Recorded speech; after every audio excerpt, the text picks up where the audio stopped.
Adelante, doctora, lo que usted guste. Muy buenas noches.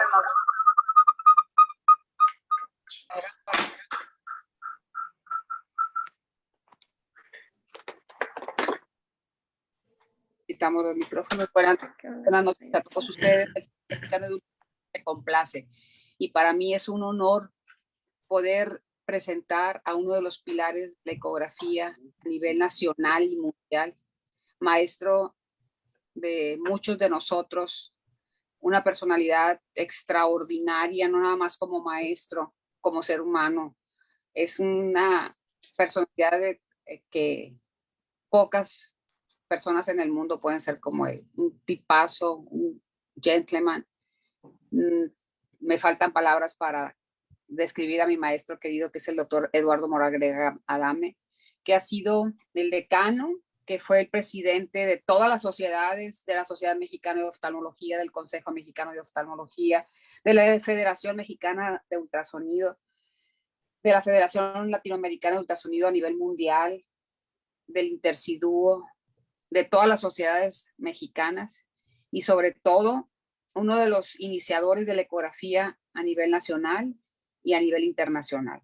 Una personalidad extraordinaria que me complace totalmente y absolutamente poderlos presentar ante ustedes, que es el doctor Eduardo Moragrega Adame, y que con esta charla terminamos el curso de educación médica continua de ecografía. Cerramos con broche de oro porque será una plática extraordinaria de una personalidad extraordinaria que es el doctor Moragrega. Doctor Moragrega, buenas noches. Le dejo la palabra y todos ustedes, muchas gracias por estar aquí presentes. ¿Qué tal? Buenas noches. Perdón por interrumpirlos un poquito. A nombre de la doctora Moguel, les damos las gracias a todos los asistentes. Doctora Silvia Lizárraga, muchísimas gracias por haber organizado este gran curso. Han sido muchos asistentes, platicábamos y escuchábamos todos los comentarios. Han sido excelentes comentarios, muy buenas pláticas. Como usted dice, cerrar con el doctor Moragrega, pues es un gran honor. De verdad, gracias a todos los asistentes, gracias a todos los ponentes, a todos los profesores. Doctora Yasmín, como siempre, un gusto poder contar con usted para todas estas pláticas, que es un gran trabajo. Y por supuesto al ingeniero Adolfo, que siempre está atrás de todo esto. Muchísimas gracias a todos. Y pues recordarles también que tenemos córnea a partir de noviembre, que empezaríamos el miércoles 8 de noviembre, las pláticas de córnea, para que ya no se pierdan. La otra semana empezamos con el curso de córnea, que son 24 puntos del consejo. Muchísimas gracias. Doctora Yasmín. Gracias, doctora Lizárraga, doctor Moragrega, por dar el cierre con broche de oro el día de hoy. Y agradezco, doctora Eli, a nombre también de la doctora Moguel, a todos los asistentes, a los profesores, por llevar a cabo este magnífico curso de educación médica a distancia. Y también agregar que al final de la sesión, de esta última sesión, por 2 semanas estará abierto el examen, les llegará por correo o también en la página de la SMO pueden accesar a él, y solamente pues tendrían que completar esa parte para recibir el puntaje de este módulo. Doctor Moragrega, muchísimas gracias y bueno, les cedemos la palabra. Muchas gracias. Gracias, buenas noches. Les agradezco mucho la presentación y sobre todo la presencia de todos los que están conectados vía Zoom por poder estar conmigo platicando sobre la utilidad del UVM, ultrasonido biomicroscópico en el glaucoma. Le agradezco a la doctora Lizárraga, presidente del Centro Mexicano de Ultrasonido en Oftalmología, y a la Sociedad Mexicana de Oftalmología en la figura de su presidente, la doctora Silvia Moguel. Van a ver en este transcurso de estos minutos una serie de imágenes que probablemente reconozcan y digan que se parece mucho o es igual a la de otras pláticas. Creo que el ver y seguir viendo imágenes es lo que hace que nos permita distinguir problemas patológicos de lo que debería de ser una imagen normal. Así que arrancando con la plática, simplemente quiero decirles que en el Hospital de la Asociación para Evitar la Ceguera en México, en el servicio de ultrasonido, nos sentamos a preguntarnos cuál sería la imagen ideal para un diagnóstico del glaucoma. Queríamos que fuera no invasivo, con buen detalle y contraste, que fuera en tiempo real, de fácil uso y de bajo costo. Y así pues analizamos el OCT, imágenes como resonancia magnética, y decidimos que el VM o ultrasonido biomicroscópico era el ideal para esto. Y recordando que esto fue desarrollado por Charles Pavlin en los años 90 con transductores de alta frecuencia, entre 35 y 100 MHz, siendo factible obtener en el mercado el de 50 MHz, lo cual nos da una gran resolución axial, lateral, por lo que podemos obtener una imagen del segmento anterior y el área retrocridiana. Entendiéndose como resolución axial y lateral, la menor distancia entre dos puntos a la cual se pueden ver como separados. Y esta es la fórmula sencilla de cómo sacar esa resolución, dividiendo la velocidad del tejido multiplicado por la distancia focal del transductor, dividido entre la frecuencia del mismo y su diámetro. Y así pues, para un transductor de 10 MHz, tenemos una resolución axial de 180 micras y para el VM de 50 MHz, una resolución de 37 micras. Por supuesto que con alta frecuencia podemos tener alta resolución, pero desgraciadamente el poder de la energía de este haz ultrasónico va a disminuir por la absorción, por lo cual va a tener poca penetración y solo vamos a ver hasta la parte posterior del cristalino. Y esto nos trae a la mente que debemos de tener en cuenta dos aspectos, que es la zona de Fresnel y la zona de Fraunhofer. Vean ustedes aquí la ecuación de Fresnel, que fácilmente ustedes pueden dilucidar, porque yo no, ya sea que la vea así al derecho, de lado o patas para arriba, da lo mismo, son una serie de signos y cifras que no entiende uno. Pero, preguntando a los expertos, me comentaron que la zona de Fresnel es aquella que va del inicio de la membrana del transductor hacia los tejidos y ahí termina cuando Fraunhofer dice que hay una divergencia del haz ultrasónico. ¿Qué importancia tiene esto? Que debemos de siempre enfocar la imagen del ultrasonido en el punto focal de nuestro haz. Acercándolo va a disminuir, igual si lo alejamos, va a disminuir la fineza y la nitidez de nuestra imagen. Siempre tratar de poner el tejido en cuestión en el punto focal. Y esto lo vamos a hacer a través de los transductores mediante la copa de inmersión, en la cual se pone metilcelulosa para transmitir el ultrasonido, o con la membrana de ClearScan, la cual trae ya incluido aquí el líquido. Igual para los bebés es más fácil utilizar el ClearScan que la copa de inmersión. Hemos tenido oportunidad en el hospital de utilizar desde el primer modelo que salió en el mercado en 1990, que fue el VM de Zeiss, con un brazo que ayudaba a cargar el transductor, que era muy pesado, muy denso, con la membrana abierta, y tenía que tenerse mucho cuidado de no lastimar las córneas. Pasamos después al modelo del VM de Paradigm, el P60. Actualmente el VM del equipo Aviso S de Quantel y el VM Acutom, que es de tipo portátil. Obviamente, en forma clínica, lo importante para decidir la etiología de un glaucoma y su tratamiento es hacer una gonioscopía. Esa gonioscopía clínica, desde el año de 1942, mexicano Manuel Uribe y Troncoso describió la técnica en forma directa con una adminículo muy curioso colgado del techo para poder ver el ángulo, el cual está referido en los textos americanos, pero actualmente podemos utilizar los lentes de Posner, los lentes de Goldman con los espejos con diferentes angulaciones para la forma indirecta, o la forma directa con el lente de Keppe, todos bajo la clasificación del doctor Robert Schaefer, que nos dice que puede ser grados 0 a 4 y su equivalente en grados.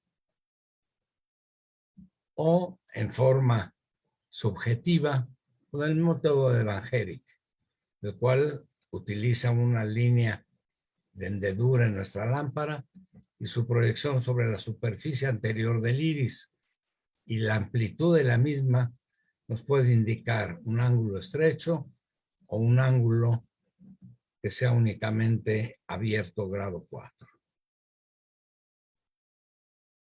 El ángulo, vamos a ver aquí, la córnea, espolón escleral, esclera, cuerpo ciliar por los procesos ciliares, raíz del iris, zónula, y aquí el área del ángulo. Esta la vemos abierta. Aquí una configuración en la cual vemos cómo se hace curva hacia adelante con una estrechez del ángulo, o sinequias anteriores que bloquean el ángulo que permanece parcialmente abierto en la parte posterior, o la medición de un ángulo en la cual vamos a trazar una línea a las 500 micras que se acerca del espolón escleral hacia el vértice del ángulo, y de ahí otra línea que va arrasando la superficie anterior del iris. Y ese ángulo aquí es de 16.9 grados, que es un ángulo normal. Vamos a presentar algunos casos en los cuales nos ha hecho utilidad el VM. Este paciente con un lente cosmético instalado en la cámara anterior por delante del iris, en los dos ojos, empieza con fenómeno inflamatorio. Celularidad en la cámara anterior, aumento progresivo de la presión intraocular, y esto es debido a que estos lentes, aunque tienen sus puntos de apoyo, 6 de ellos hacia el ángulo, la parte entre ellos deja un espacio. Ese espacio en el ángulo, esta es la superficie anterior del lente y aquí el iris. Ese espacio, poco a poco el iris puede ir protruyendo hacia adelante hasta ocupar ese espacio y salir hacia cámara anterior un poco, con lo cual hay liberación de pigmento, fenómeno inflamatorio e hipertensión ocular. O aquel caso que operamos el día de ayer de una facoemulsificación sin ningún contratiempo, pero al día siguiente encontramos una sorpresa refractiva. Además, clínicamente, vemos una estrechez en la cámara anterior y un aumento de la presión intraocular. Obviamente pensamos ahí en un síndrome de bloqueo capsular, que es fácilmente reconocible por el estudio de VM, en el cual ustedes ven aquí el lente intraocular de tipo biconvexo, con el iris en dilatación, bloqueando el ángulo, y la bolsa capsular distendida por la presencia de viscoelástico en esa zona. ¿Cuál es la solución? Pues hacer una capsulotomía posterior con láser de YAG, con lo cual pasamos el viscoelástico hacia la cavidad vítrea anterior, se profundiza la cámara anterior, la presión intraocular regresa a sus cifras normales y el VM nos demuestra que el lente intraocular regresa a su posición normal dentro de la bolsa capsular. Gran ayuda del VM en estos casos.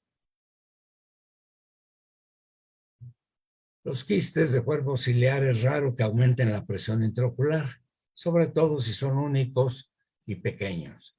Aunque ustedes ven claramente aquí cómo la raíz del iris está en la posición contra la córnea, bloqueando parcialmente el ángulo.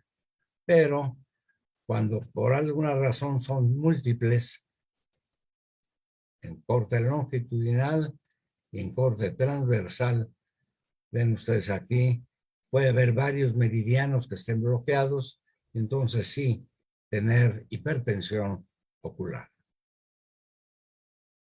Igual, los quistes grandes que van a casi a 360 grados, desde el borde pupilar hasta la raíz del iris, que dan bloqueo pupilar y aumento de presión intraocular. Los quistes congénitos son grandes, protruyen hacia la cámara anterior. Y entonces vemos aquí cómo la superficie anterior de ese quiste iridiano va a estar en la posición contra la córnea y el aparato de filtración, bloqueándolo, impidiendo el paso de acuoso hacia el trabéculo y el aparato de filtración, por lo cual son ojos que se pueden volver hipertensos. En la cirugía del LASIK, sabemos que se rectifica mucho la curvatura anterior de la córnea, este es epitelio, membrana de Bowman, y es importante medir el grosor corneal, es decir, una paquimetría, tanto en modo A de epitelio a endotelio o por medio del VM. Esto nos da una cifra de medición en la cual, si estamos por las 545 micras, no vamos a hacer ninguna compensación, mientras que córneas más delgadas tenemos que compensar hacia arriba y córneas más gruesas disminuir el número de milímetros de mercurio que nos da nuestra medición de base. El iris bombé, no podemos valorar nada de lo que pasa por detrás del iris. Cuando hay una sinequia total, una seclusión pupilar, se bloquea el paso de acuoso hacia cámara anterior, dando estas bolsas grandes como jitomate, sabiendo nosotros que atrás hay puro acuoso. Y la imagen que obtenemos es un cristalino, es un paciente fáquico, con opacidad del cristalino, la seclusión pupilar y las bolsas de iris perfectamente bien definidas. Claro que siempre, si nos referimos a la literatura americana, siempre le ponen nombres a los síndromes.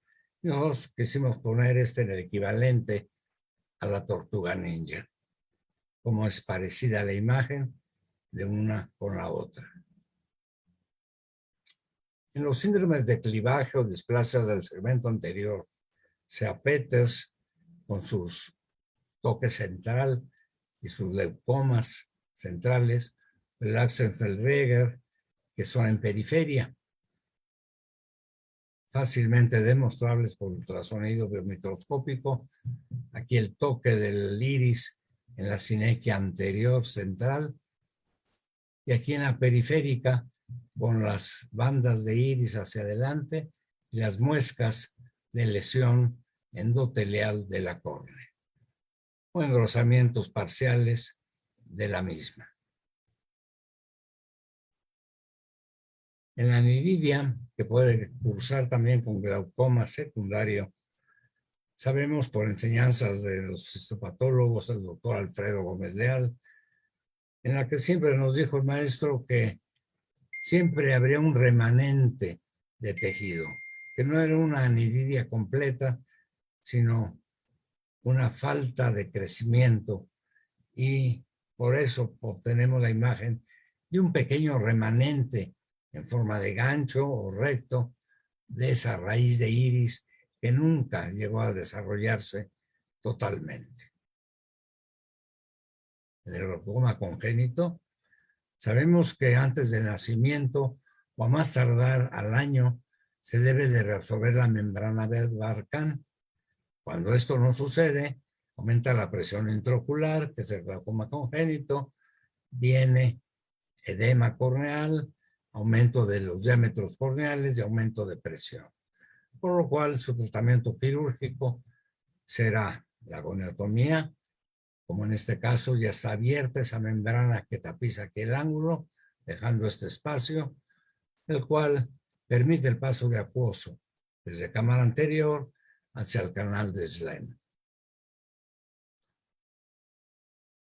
En el glaucoma primario de ángulo cerrado, sabemos que es mandatorio hacer una iridotomía o una iridectomía. En cualquiera de las dos puede no ser completa, es decir, que no se completa el espacio entre cámara anterior y posterior y no podemos obtener ese reflejo rojizo característico. Por lo cual, el VM nos demuestra aquí que había fallado esa iridectomía quirúrgica porque persiste el epitelio pigmentado tapando el espacio. O en esta iridotomía con láser, vean cómo el espacio está perfectamente continuado desde cámara anterior hacia cámara posterior. Los lentes intraoculares pueden no estar en su posición normal o en cámara anterior o en cámara posterior, sino entre y entre, es decir, a medio camino en el área pupilar, en la que una parte está por delante del iris y la otra parte por detrás, subluxado, y podemos detectarlo fácilmente por ultrasonido. Claro, ustedes van a decir que se ve fácilmente por lámpara hendedura, oftalmoscopía, pero no siempre el fenómeno inflamatorio en cámara anterior, el sangrado o las opacidades corneales permiten visualizar ópticamente estas patologías. Y aquí es donde el VM tiene su mayor ventaja. Igual el bloqueo pupilar puede ser por el lente intraocular subluxado, pero más por la presencia de este pequeño hongo de vítreo en la parte media del área pupilar. Parte del asa en el área pupilar, el lente subluxado hacia atrás y en la otra parte de fijación del asa cerca de pars plana o periferia retiniana. Cuando se coloca un lente miópico pseudofaco entre el iris y la cápsula anterior del cristalino, puede inadvertidamente colocarse en forma inversa, es decir, esta zona curva que debería estar hacia el cristalino está dirigida a cámara anterior y la parte plana que debería de estar hacia adelante encontramos hacia cristalino. Y no solo eso, sino que si por algo la medición no es correcta, no en graduación, sino en tamaño, su diámetro, vamos a obtener que sea un lente mayor del tamaño normal, con lo cual se desplaza hacia adelante y queda colgado materialmente el iris de la parte óptica, dando un bloqueo pupilar completo, que nos trae además posteriormente un bloqueo angular. Obviamente hay que cambiar esto, pero sobre todo se puede prevenir tratando de no hacer la medición de blanco a blanco, como siempre lo hemos hecho, sino de surco a surco, que es donde va a quedar colocado el lente. Cuando hay un trauma sobre el globo ocular y obtenemos esta imagen clínica de una bola 8 o este sangrado intenso en la cámara anterior que nos puede dar impregnación hemática, tenemos de actuar rápidamente.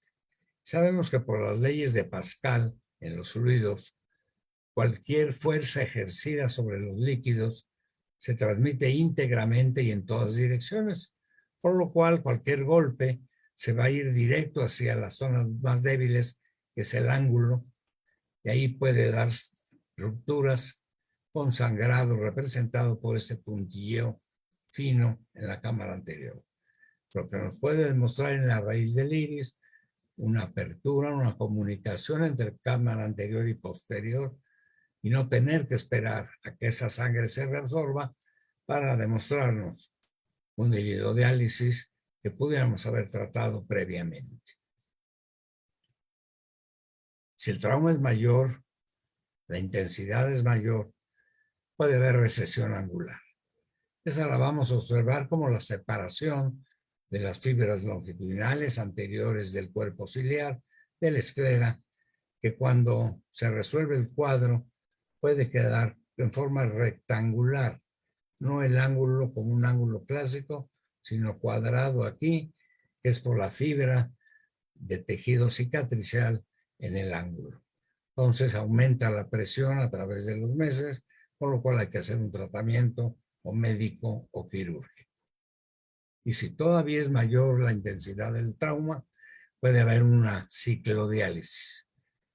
La ciclodiálisis sabemos que es la separación completa del cuerpo ciliar que permite que el humor acuoso de cámara anterior se pase por esa brecha hacia el espacio supracoroideo, dando además un desprendimiento coroideo seroso, serohemático o hemático. Tratamiento clínico al principio médico, en el cual se hace compresión, cicloplégicos. Si no funciona, puede intentarse una ciclopexia pasando un punto de transficción desde la conjuntiva, incluyendo el cuerpo ciliar y traccionándolo para adherirlo con ese nudo hacia la zona escleral. El glaucoma maligno va a estar representado por una cámara anterior estrecha o plana, una anteriorización del cuerpo ciliar con casi desaparición del surco y el toque de ese cuerpo ciliar con la zónula, con el cristalino en su ecuador o con el vítreo, el cual hace que ese acuoso filtre hacia la parte posterior, dando un desprendimiento del vítreo y el gel que empuja hacia adelante el esfínter herido cristaliniano y entonces aumenta la presión. La vitrectomía es el tratamiento específico para esto. Existe el movimiento de convección de los líquidos y esto es que giran de acuerdo a la temperatura que tengan. Y algunos glaucomatólogos dicen que es parte de la causa del glaucoma, de alguno de ellos. Este caso con un linfoma nos permitió, por el detritus que existe en la cámara anterior, de poder observar ese movimiento de convección clásico cuando hay esas temperaturas en la cual cerca del iris está más caliente y cerca de la córnea se enfría, por lo cual se mantiene una temperatura estable. Al haber un descontrol de esto, pudiera influir en la producción de algún glaucoma. El síndrome pigmentario, descrito por Campbell y Karichkov, es la pigmentación del ángulo por depósito de ese pigmento que viene de la cámara posterior, pasa por el área pupilar y se deposita en el trabéculo, debido a una convexidad posterior del iris. Este síndrome pigmentario puede dar un glaucoma pigmentario si el roce constante con la zónula o con la cápsula anterior hace que se deposite aquí todo ese pigmento y bloquee la zona trabecular. Ustedes ven en este video cómo con midriasis y miosis esta zona talla constantemente el epitelio pigmentado con salida de pigmento hacia el ángulo. Por lo cual es importante saber el área o la magnitud de este toque en milímetros para ver si la magnitud de él es suficiente para que se desprigmente el iris y todo eso se vaya al ángulo para asolvarlo. El iris plató es una configuración del iris en su salida. Su salida desde el cuerpo ciliar que sale paralelo a la córnea y en esto que se llama la rodilla hace una deflexión hacia el centro de la cámara anterior. Aquí es donde puede haber un bloqueo contra la córnea y hay que detectarla. Ven ustedes aquí, ahí en midriasis puede haber un cierre angular clásico y cuando hay miosis abre completamente y no hay bloqueo, por lo cual disparar con láser en esta zona de la rodilla, una iridoplastía, es útil en estos casos. Ven ustedes el cierre angular, como abre con la miosis. Es una prueba diagnóstica. Los anillos de Sommering, después de años de operado, esa corteza cristaliniana queda incluida entre las dos cápsulas, dando bloqueos porque empuja esto en la raíz del iris, en este faco o en este pseudofaco. Ven ustedes aquí cómo empuja la raíz hacia adelante y puede darnos bloqueo angular.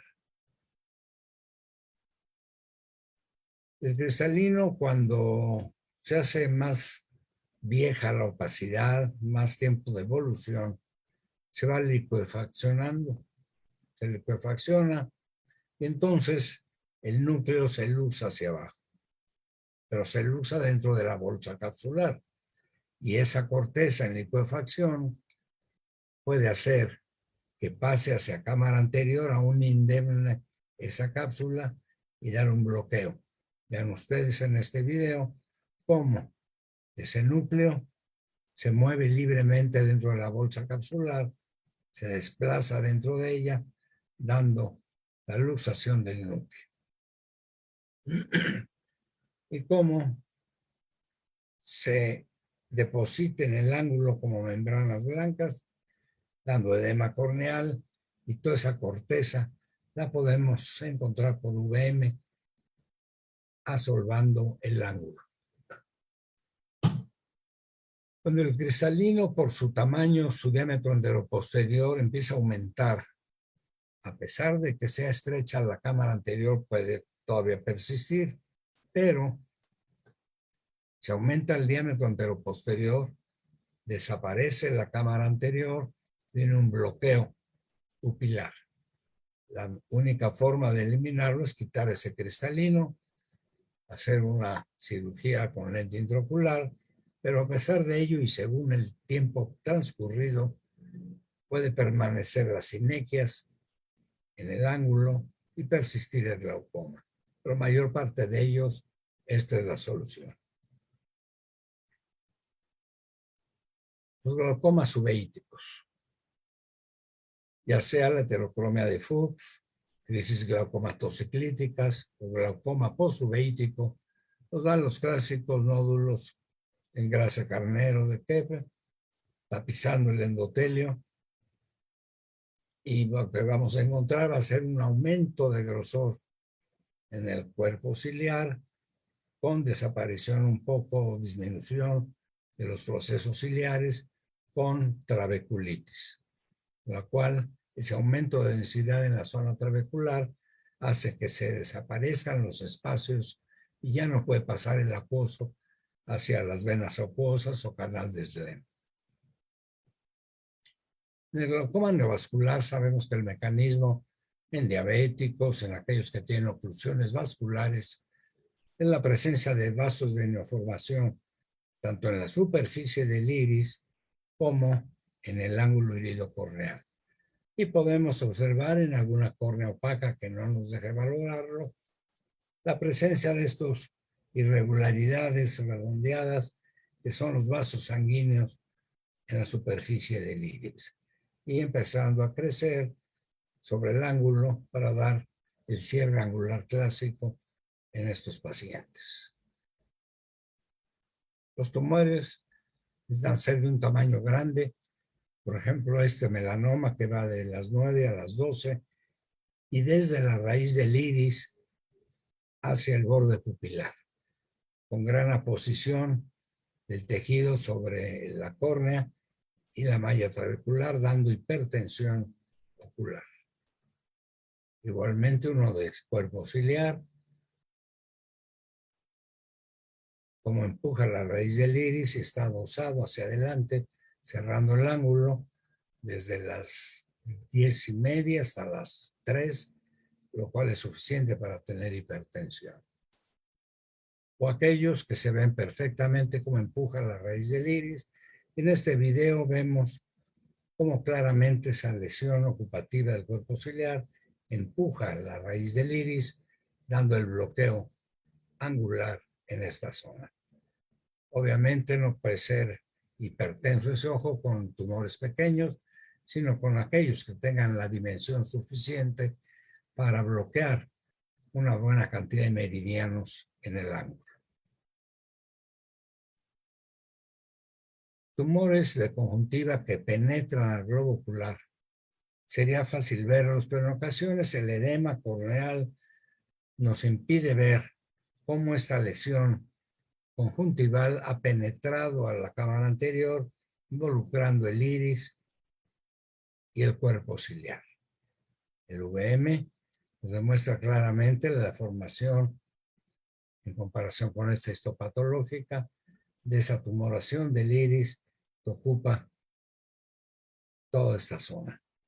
Y por supuesto, no solo esto nos lo da el VM, sino por dónde hubo la penetración del tumor, infiltrando esclera y pasando hacia el cuerpo ciliar en un meridiano determinado. Por lo cual, estos estudios nos permiten diagnosticar y ver cuál es el mecanismo de acción para la hipertensión ocular. Otros tumores, como el xantogranuloma, grande que va desde las 2 a las 6, a las 6:30, desde el borde pupilar hasta la raíz, pues también va a bloquear ese ángulo, y si además hay sangrado por estos vasos en su superficie, el lipema ayuda a que la hipertensión se haga más intensa o más temprana de lo debido. Hay equipos que traen estos softwares para medir distancias de apertura angular, el ángulo iliotrabecular, distancias, zonas específicas que ayudan al diagnóstico de glaucoma. Sobre todo los que miden el ángulo, el grosor del cuerpo ciliar y que nos ayudan en los diagnósticos. Hay procedimientos quirúrgicos específicos.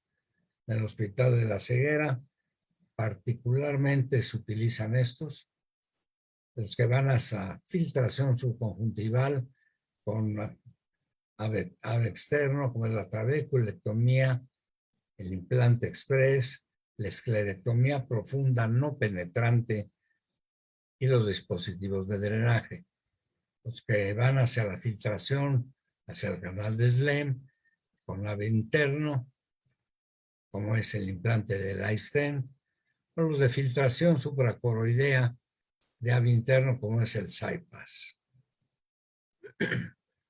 La trabeculectomía, desarrollada por Kempf en el año 68, es hacer que el acuoso que pasa de la cámara anterior, posterior a la anterior por medio de una iridectomía, pase a ser una ampolla de filtración o una vesícula que mantiene el gradiente de presión en control. Y lo vamos a observar cómo el ostium se encuentra abierto, cómo el flujo de acuoso pasa por el espacio de la esclera profunda hasta la vesícula y llena la cavidad de ella. Otra imagen en la cual desde cámara posterior, por detrás del iris, pasa por el trayecto de filtración hasta llenar la ampolla o vesícula de filtración. La trabeculectomía puede valorarse clínicamente mediante el sistema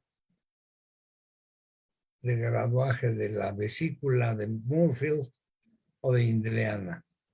Cualquiera de esos dos son buenos, pero también el ultrasonido la tiene en el momento en que podemos medir el grosor de la conjuntiva que está por arriba de la vesícula y su extensión, la presencia permeable del trayecto de filtración y la cantidad de líquido en superficie, de líquido dentro de la ampolla de filtración. El implante Express comunica la cámara anterior, esto es plano de iris, aquí es córnea, y como en el trabéculo se inserta este dispositivo que va al espacio subconjuntival y nos den este corte longitudinal, la vesícula de filtración con el apoyo ahí entrampado, engrosamiento de la conjuntiva, el dispositivo con aumento de densidad en su imagen con ecos de repetición, característicos por cualquier cuerpo extraño que esté ahí incluido. En este corte longitudinal o en este corte transversal. Siempre la imagen hiperdensa con ecos de repetición. La esclerectomía profunda de una filtración subconjuntival y los autores Abdelrahman y colaboradores nos dicen que debajo del colgajo escleral superficial se recorta un recuadro profundo que se extirpa y el aparato de filtración hecho por el canal de Slem se destecha únicamente, se deja la malla trabecular sin tocar para que la filtración sea más fácil, controlada y con menos hipotensión postoperatoria. Obviamente consideramos que esta imagen que ellos ponen del delfín, en que la boca es la cámara anterior, el ojo es la ampolla de filtración, pues son pacientes que seguramente son gorditos, mientras que los que vemos en la ceguera pues son más delgados, son como gaviota, más estilizados, más flaquitos, pero con las mismas condiciones.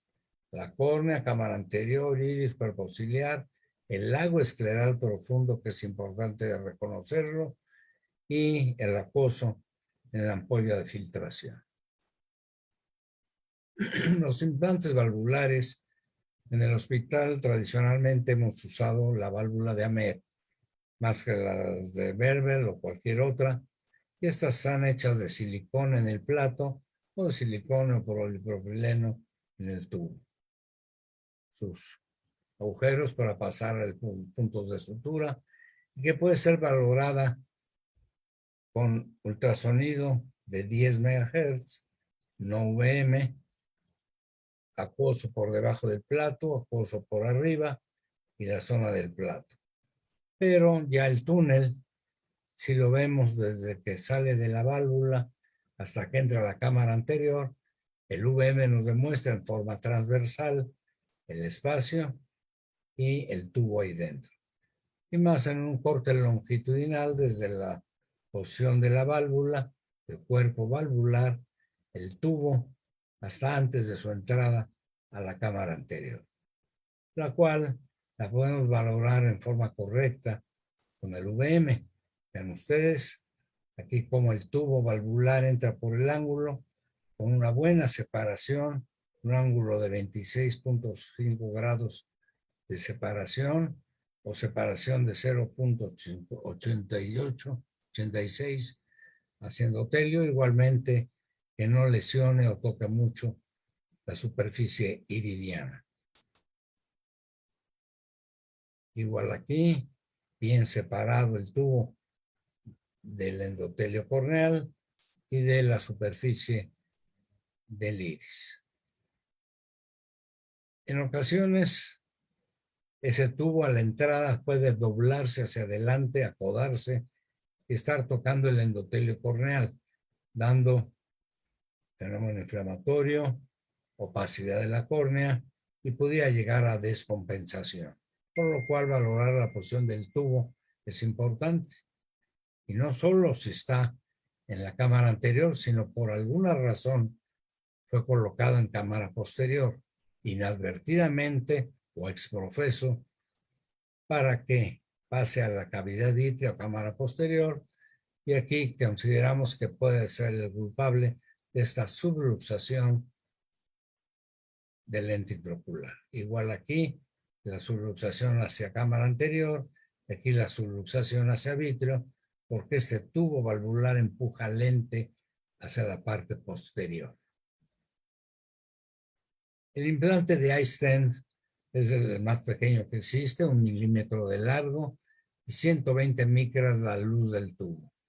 Se coloca directo a través del trabéculo hacia el canal de Schlemm y pasa el acoso en forma directa hacia el canal. Y aquí lo vemos siempre en este corte longitudinal, un poco posterior, siempre los ecos de repetición como cuerpo extraño y un poco de separación de la coroides y del cuerpo ciliar. Un corte transversal del mismo, pequeñísimo la zona de ecos de repetición por el tamaño de 1 milímetro que tiene este dispositivo.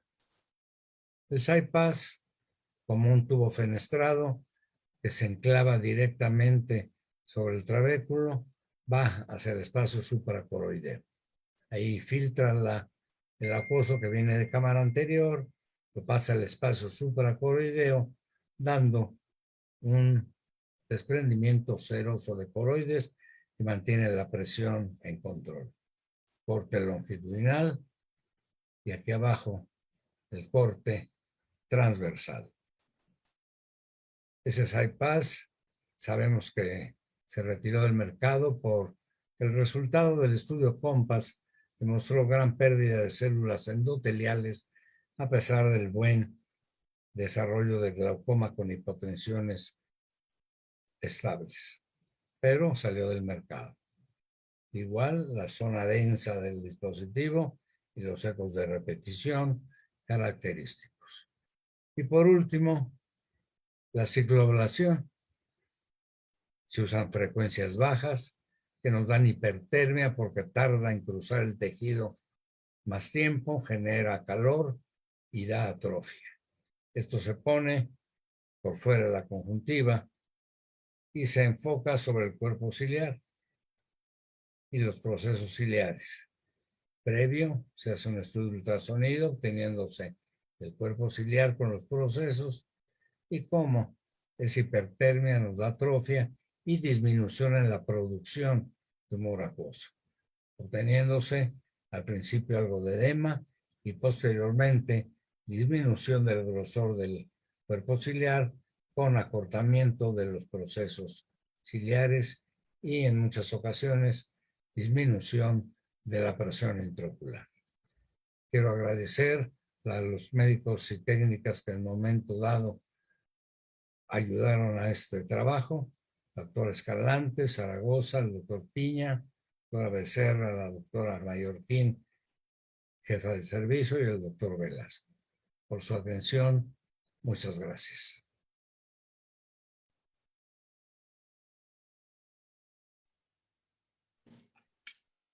Ha sido una noche definitivamente de gala. Esta plática magistral que nos ha regalado el doctor Moragrega cierra con broche de oro educación médica continua, encargada ahorita de ecografía. Y espero, a ver, aquí son puros agradecimientos, doctor. La doctora Olga Hernández, saludos, querido Eduardo, mi admiración y cariño por siempre. Son puras felicitaciones, doctor. Claudia Jiménez, excelentes casos, gracias por la clase. Ha sido una ponencia magistral que no queda, yo creo, ninguna duda. Humberto Wong, felicidades, profesor. Como siempre, extraordinarias sus pláticas. Pues yo creo que son puras felicitaciones, excelentes casos, felicitaciones, excelente. Padrino, aquí le dice Abraham. Excelentes ponencias, un privilegio echar una plática de 1000 gracias. Muchas gracias por la enseñanza. Siempre un placer escuchar. Muchas gracias a todos ustedes. Doctor Moragrega, no me queda más que agradecer infinitamente esta plática tan hermosa, tan completa que nos ha regalado esta noche. Ha sido para nosotros una enseñanza del maestro más importante de ecografía que tenemos en México. Muchísimas gracias.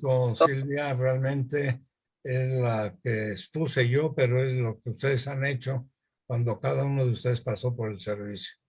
Realmente es la experiencia de todos. Además, fui el vocero de lo que se ha hecho y lo que se puede hacer de ahora en adelante, con equipos nuevos y con Sí. nuevas técnicas. Moravia desde Venezuela, doctor, le manda muchos saludos Ah, qué linda, gracias. desde Venezuela. Y nos están viendo desde Panamá, de Ecuador, de muchos lugares, y todos muy complacidos por sus pláticas, doctores. Ha sido extraordinaria, como todas sus presentaciones. Muchísimas gracias. Invito a todos para el Congreso Nacional de Ecografía, que será aquí en Culiacán, Sinaloa, los días 24 al 26 de noviembre. Están cordialmente invitados todos ustedes. Y hay muchas felicitaciones para usted. No hay preguntas, puras felicitaciones, puras alabanzas. Muchísimas gracias, doctor. Querido maestro, Gracias a amado. ustedes. Y no tengo más que decirle muchísimas gracias. Muchas gracias a todos. Pues con esto cerramos nosotros el módulo de ecografía. La Sociedad Mexicana de Oftalmología con la doctora Moguel a cargo. Le agradezco, doctora, que el Centro Mexicano de Ultrasonido haya sido elegido para estas pláticas de educación médica continua. Seguiremos trabajando para todos ustedes y muy buenas noches tengan todos. Muchas gracias por su presencia. Ha sido muy numerosos todas las personas que han entrado por Facebook y por Zoom. Hemos tenido entre 500 personas cada vez que tenemos una plática. Yo les agradezco infinitamente a todos ustedes. Pues muchas gracias, muy buenas noches y en la próxima semana seguirán con córnea en educación médica continua. Buenas noches, doctor Moragrega. Mi cariño infinito para usted siempre. Gracias por la invitación. Muy buenas noches. Buenas noches.